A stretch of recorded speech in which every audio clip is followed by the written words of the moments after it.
Buenas tardes, queridos amigos nicaragüenses. Bienvenidos al nuevo programa Una Hora con Álvaro Somoza. En el afán de esclarecer hechos históricos, creo que es importante que los jóvenes nicaragüenses sepan un poco de lo que yo viví como hijo de presidente, lo que yo aprendí creciendo en los 50 y en los 60 en casa presidencial. Aunque en el segundo piso era la residencia del presidente, todo el primer piso de todas esas instalaciones eran oficiales. Les aseguro que se van a asustar de muchos de los datos de mi vida. Habiendo sido un niño de 5 años cuando mi padre fue electo presidente de Nicaragua, o sea, desde que entré al pedagógico a los 6 años, mi experiencia fue un chorro de descubrimientos de la vida que no están en los libros de estudio. Mi madre, Isabel Urcullo Rodríguez, nacida en Costa Rica, de padre nicaragüense, ribense, dicho sea de paso, nacido en San Juan del Sur por ahí del año 1885. Y mi madre, y de madre primera generación costarricense, descendiente española, de apellido Rodríguez Villarreal. Mi madre vino con su familia a Nicaragua hasta los 6 años de edad, porque su papá, mi abuelo Clodomiro Urcullo Argüello, se había asilado una década antes por la Revolución del 26, que le llamaron, en Costa Rica, porque los conservadores lo perseguían. Incluso ahí hay una historia, una anécdota bonita. Los Urcullo Argüello eran personas delgaditas, finitas, bien pequeñas, eran compactas. Y mi abuelo Clodomiro, huyendo de los conservadores, en su casa en Rivas, las hermanas lo vistieron de mujer. Acuérdense que estamos hablando del año 20 posiblemente, o tal vez antes, del año 16, no sé. Pero los vestidos de mujer llegaban hasta los tobillos. Entonces lo vistieron de negro y con un sombrerito que llevaba un velo. Como él era finito, llevaba guantes y las hermanas pidieron un coche y así se lo llevaron a San Jorge, donde abordó el vapor para Zapoá. En Zapoá se bajó y entró a Costa Rica. Pero así era el pleito entre liberales y conservadores. Ok, al regresar a Nicaragua, mi abuelo Clodomiro fue escogido por el presidente Juan Bautista Sacasa como su ministro de Educación Pública. La influencia de mi mamá en nuestras vidas fue muy importante porque, a diferencia de mi padre, ella era la disciplinaria en mi casa. Era experta en dar una de cal y otra de arena, pero lo hacía siempre con mucha sabiduría. Era tough, arrecha, pero con mucho amor. Por otro lado, mi papá, que había estudiado agronomía y zootecnia, su maestría fue en zootecnia, por ende, la mayor parte de nuestra juventud, de los 7 hijos, de lunes a viernes estábamos en el pedagógico los varones y en la pureza mi hermana Salvadora. Pero en los fines de semana, o casi todos, pues, pero no, a veces el presidente tenía actividades en los fines de semana y no podíamos salir de Managua. Pero casi todos los fines de semana nos íbamos al campo, a la finca. Por un lado, los hombres que formaban la custodia presidencial eran de extracción muy humilde y por lo general de muchas áreas rurales, sobre todo en el norte de Nicaragua, que tenían unas costumbres preciosas, tanto cristianas como de educación. Con el hecho de que eran gente humilde, no le quita que eran gente sana y buena. Y esa es la gente que rodeó nuestra vida casi todo el tiempo que mi padre fue presidente. Además de aquellos empleados del hogar, como las chinas y los cocineros y qué sé yo. Esa gente nos dio muchos valores. Con esa gente a nuestro alrededor crecimos. De hecho, conviviendo con campesinos, porque en la finca también estábamos con ellos. Más que nadie, esa gente nos enseñaron la ética de trabajo. Ahí no había pereza, ahí había dulzura. Los veíamos trabajar con especial amor y disciplina en sus labores. Vimos una relación entre el presidente de la República que para nosotros no lo era. Para nosotros era nuestro padre. Quien él mismo no se veía, cuando estaba en la finca, no se veía como presidente, sino que como un agrónomo o un zootecnista, metiéndose a corrales lodosos con esos campesinos para separar ganado, herrarlos, descornarlos, vacunarlos y bañarlos. Todo ese tiempo nosotros a su alrededor, es más, era aventura para los chihuines andar metidos con él, con esos campitos. Mi papá tenía un gran sentido de humor y le gustaba entretenerse y que la gente gozara el trabajo. Entonces mezclaba humor con trabajo. Y de vez en cuando, cada 2, 3 horas, decía, ok, vamos a ver, 100 pesos al que se quede en ese novillo que está ahí. Y todos los campitos empezaban a brincar. Era un novillón enorme y algunos salían volando por los aires. Pero de vez en cuando salía uno que ganaba sus 100 pesos. Y eso no los hacían a nosotros con terneros. Estábamos chavalos. Entonces, los campistas gozaban viéndonos a nosotros pegar alaridos y gritos con los terneritos y qué sé yo. Esa vida sana es la que nos dio el amor por los nicaragüenses, el amor por el pueblo. Lo acompañábamos a caminar en unas polvaredas con sus administradores cuando diseñaban presas en diferentes ríos y qué sé yo, para darle agua al ganado o regar plantillos. Casi siempre nosotros a su lado, porque era aventura ir con mi papá a la finca. Una de las cosas que diferenció a mi padre de muchos otros fue que cada vez que él podía influenciar conscientemente nuestras vidas con algo positivo, lo hacía. O sea, el hecho de que él fuera a una reunión política no objetaba en llevarnos. Ahí íbamos nosotros. Y claro, las chinas o los empleados, los custodias nos mantenían para que no interrumpiéramos el acto o las reuniones, pero ahí estábamos.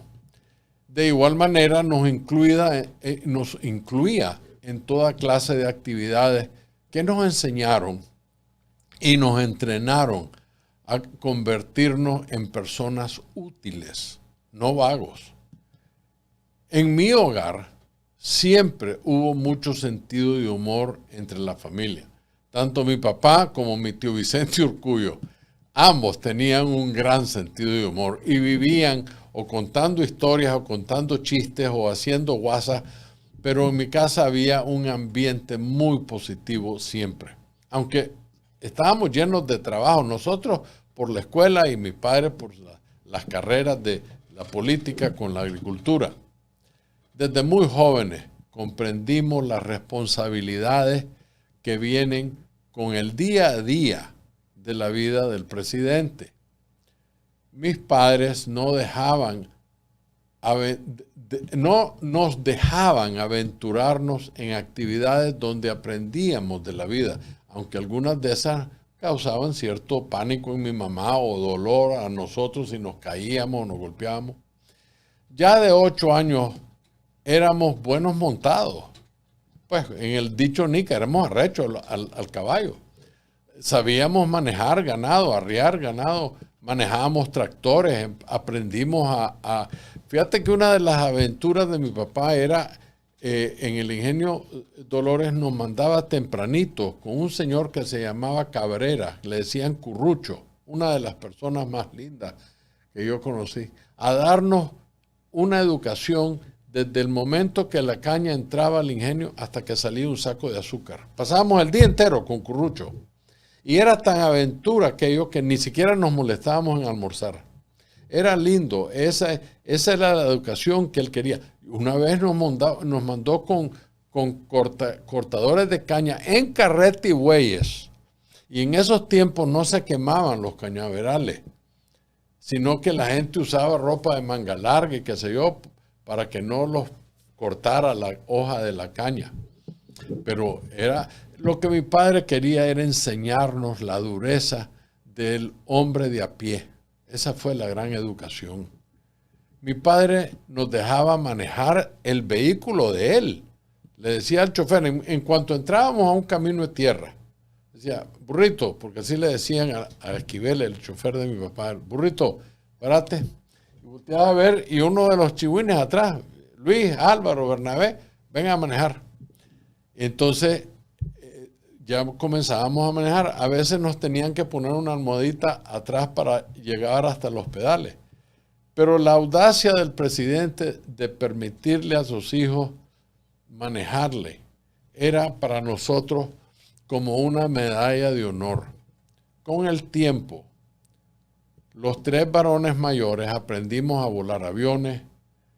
Éramos duchos en muchas cosas, simplemente por esa educación, como les dije antes, que no estaba en los libros. Esos años fueron una pequeña universidad de la vida nicaragüense, básicamente. Otras veces salíamos de Managua a pasar el fin de semana a Montelimar, que era la casa en la playa.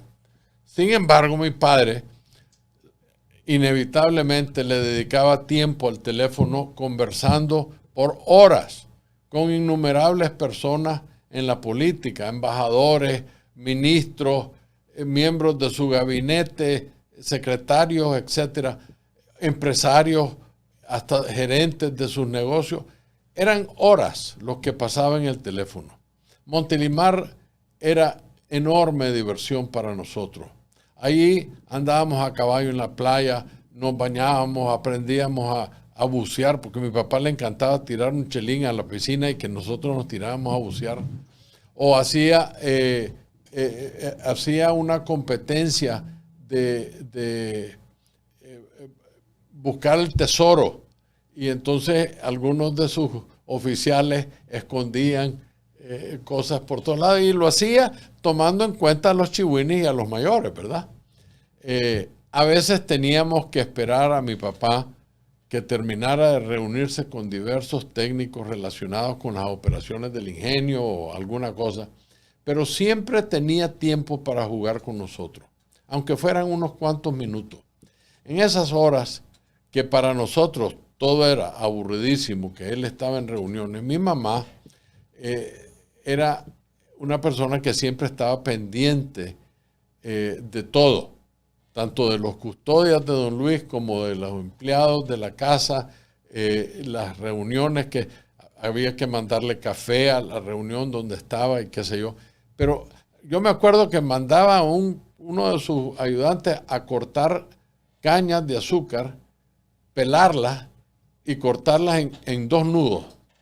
Y así se las repartía a todos los que estaban ahí, los guardias, todos los empleados y nosotros, por supuesto. Y así nos entreteníamos mientras que mi papá salía de las reuniones. De lunes en adelante, era por suerte que veíamos a nuestro padre para decirle buenos días. Se levantaba antes que nosotros y hablaba incesantemente en el teléfono con cualquier cantidad de personas. A veces, en rumbo al colegio, cuando salíamos a las 7:30 de la mañana, o un poquito antes, como a las 7:15, lográbamos verlo en rumbo al despacho presidencial. Ya él vestido de traje y listo para donde tenía que ir. Por lo general, llegaba esa noche a la casa después de las 8 o 9 de la noche. A veces no lo veíamos, nos íbamos a acostar sin verlo. Él y mi mamá tenían a menudo eventos políticos y sociales que atender, a veces fuera de Managua, por lo que no lo veíamos por varios días. Esa fue la causa de que en un momento dado mi madre trajo a una institutriz de España que se llamaba la señorita Inés García Alén, así se llamaba. Una mujer enormemente cristiana, religiosa, rezaba el rosario y nos enseñaba a nosotros a rezar el rosario incesantemente.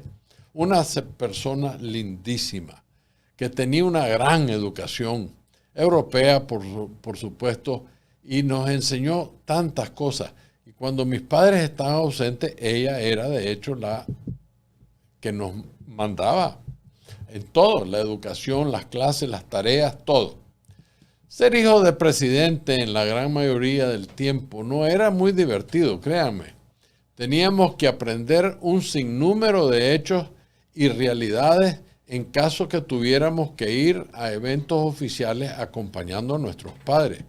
Además de la educación de la historia de Nicaragua y las realidades históricas que nos enseñaban a diario. Era como un constante lectura de hechos históricos.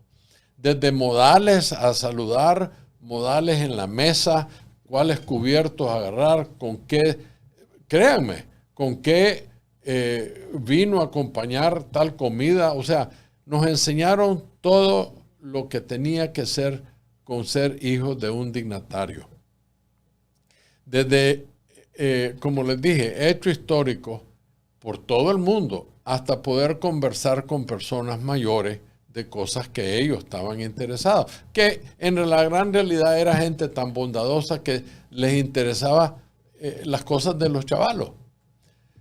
Teníamos una experiencia pues con la gente que rodeaba a la presidencia muy bonita. También tuvimos que aprender disciplina. Eso era muy importante, sobre todo para mi mamá. En el pedagógico, inevitablemente, los chavalos, ustedes saben que son groseros a veces porque no tienen la disciplina o los controles que los padres nos enseñan. Entonces, los hijos de algunos opositores, no todos, algunos, eran bien groseros con nosotros. Simplemente nos decían improperios solo por ser los hijos del presidente. Y nosotros teníamos que quedarnos callados. Como decía mi mamá, hay que dar la otra mejilla. A veces no nos dejaban salir de la residencia porque mi mamá estaba preocupada porque había algún evento militar o revolucionario, qué sé yo, y mi mamá era una mujer que era nerviosa en esas cosas. Y ante los actos de violencia ella prefería mantener a los hijos en casa. Ahí de verdad que nos volvimos grandes lectores, nos enseñaron a leer. Yo me acuerdo en la finca a veces mi papá nos ponía a leer. Yo me acuerdo de diferentes novelas que aprendimos. Tom Sawyer, por ejemplo, todas están en español. Ahí aprendimos a leer muy bien. Aprendimos también a entretenernos nosotros mismos con juegos sencillos. Acuérdense, en Nicaragua en aquellos tiempos, además de la bicicleta y montar a caballo, había el cero escondido, tablero, naipes, trompos, yoyos, etc. Ustedes saben. Me recuerdo que uno de los oficiales que asistía a mi padre era el ingeniero y en ese tiempo capitán Enrique Alegría. Eventualmente llegó a ser coronel Alegría. Una persona que yo tengo una memoria con unos recuerdos lindos de ese personaje. Inteligentísimo como él solo. Tenía una letra de escribir espectacular. Era un oficial, obviamente, de la Academia Militar. Este personaje fue instrumental en nuestras vidas, como era uno de los del equipo de seguridad de Don Luis, como fueron también en ese tiempo el mayor Samuel Jenny y el coronel Luis Ocón. Me recuerdo en una Semana Santa en la Fundadora, en la finca de café en Matagalpa, Jinotega, con la dirección del Capitán Alegría, los hijos de mi papá y mi mamá nos vestieron, nos hicieron la vestidumbre para montar una obra teatral a la familia, a los invitados, a todo el personal de la finca que quería llegar a ver esto, los hijos del presidente poniendo una obra teatral. Alegría se encargaba de todo, del set, de las decoraciones, los uniformes, todo. Era impresionante este hombre. La obra fue El cuento de la Caperucita Roja. Yo no sé, yo creo que yo era el lobo, Bernabé era el cazador, creo que Luis era la Caperucita Roja y Salvadora era la abuelita. Algo por ahí va la cosa. Las diversas disciplinas eran diseñadas todas por mi mamá, pero los empleados, las chinas, los custodias, todos se aseguraban que estos chavalos hicieran sus tareas, aprendieran sus lecciones del pedagógico y después aprendieran las lecciones que nos enseñaban a diario en la presidencia. A mí me enseñaron a tocar el acordeón, que por supuesto ya se me olvidó. Aprendí a tocar guitarra. Salvadora cantaba. O sea, teníamos siempre la educación encima de nosotros. En nuestro hogar, todo eso. Bueno, aprendimos a bailar. Eso era muy importante. Traía un profesor que nos enseñaba a bailar. Creo que se llamaba Pedro Salas. Divertido, encantador, buena gente. En nuestro hogar, toda esa gente era como parte de mi familia. Desde las chinas hasta los custodias y las personas que influenciaban nuestra vida, entraban y salían en mi casa como parte de la familia. No había pues un sentido de separación, era todo era muy lindo. Lindas personas que nos dejaron unas preciosas memorias. En la presidencia se celebraba misa todos los domingos. Mis padres fueron personas muy cristianas. Yo vi a mi papá muchas veces genuinamente encomendarse al Señor durante momentos difíciles en su vida. No era una persona nerviosa ni preocupada. Es más, nosotros nos asustaba, creíamos que no sufría de miedo, pero era todo lo contrario. Por supuesto que los tenía, pero los sabía controlar y nunca nos los comunicaba a nosotros. Eso fue una gran lección para nosotros también, a controlar el miedo. Con mucha paciencia y con mucho amor al prójimo, don Luis trató de liberar la presión en la población cada vez que opositores o alzados se llenaban de actos de violencia en contra de su gobierno. Para nosotros era, la palabra que busco es no comprensible, los continuos ataques contra de mi padre en la prensa. Y decíamos, pero si eso no es verdad, eso no es verdad. Eso no es verdad. Constantemente, dando a la clara decisión en nuestras cabezas que Pedro Joaquín era el enemigo radical, pero era causado por él mismo, por la necedad de instar a la violencia. Acuérdense que él y sus hermanos fueron integrantes de Olama y los Mollejones, estuvieron metidos en el 22 de enero y sabía de todas las otras operaciones muy claramente antes del gobierno violentas. Entonces, no era que nosotros no los queríamos, los Chamorros, es que el comportamiento del doctor Chamorro en contra del gobierno y de mi padre, cuando nosotros sabíamos la verdad, era lógicamente que desarrolláramos ese sentimiento que da pesar porque no es correcto. Pues el doctor Chamorro era una buena persona, un padre de familia, etcétera, pero tenía esta ira interna que le causaba eso.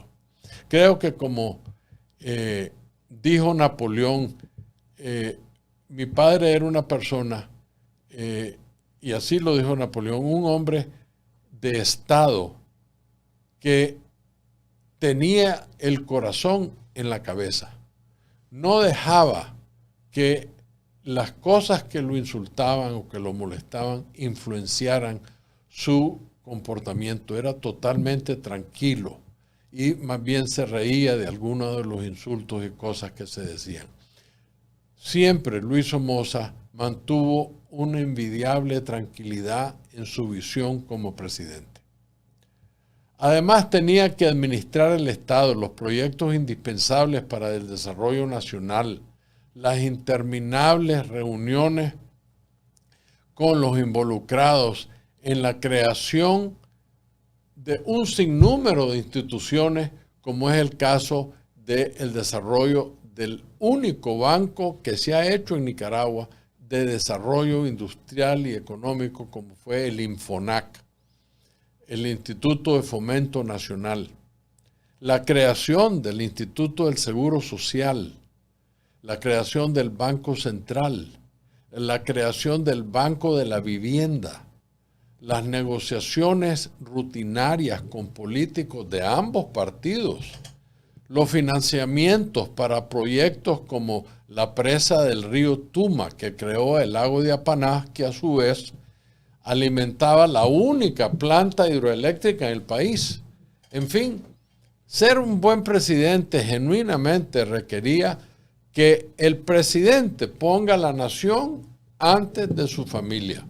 Para mi madre y para nosotros, sus hijos, los 6 años durante la presidencia de mi papá nos dejaron preciosas memorias, independientemente que fueron años que nos quitaron tiempo con él. Ambos padres se ausentaron muchas veces y seguramente estoy completamente convencido que esos años le quitaron años de vida a mi señor padre. Sin embargo, y esto quiero que lo escuchen bien claro, en mi familia jamás se ha dicho una sílaba de arrepentimiento, porque en esa educación de la presidencia aprendimos que Nicaragua vale al menos la vida de un buen hombre. Damas y caballeros, hemos llegado al fin de este programa. Les agradezco una vez más el tiempo que nos dedican y le pido al Señor que siga bendiciendo a Nicaragua y a los nicaragüenses. En nombre de Dios, muy buenas tardes. Muchas gracias. Por favor, como siempre les pido, y es importante, que no se olviden de suscribirse al programa en YouTube. De acuerdo a los expertos que nos están ayudando, que ustedes se suscriban es de suma importancia para el programa. Así que por favor, a suscribirse.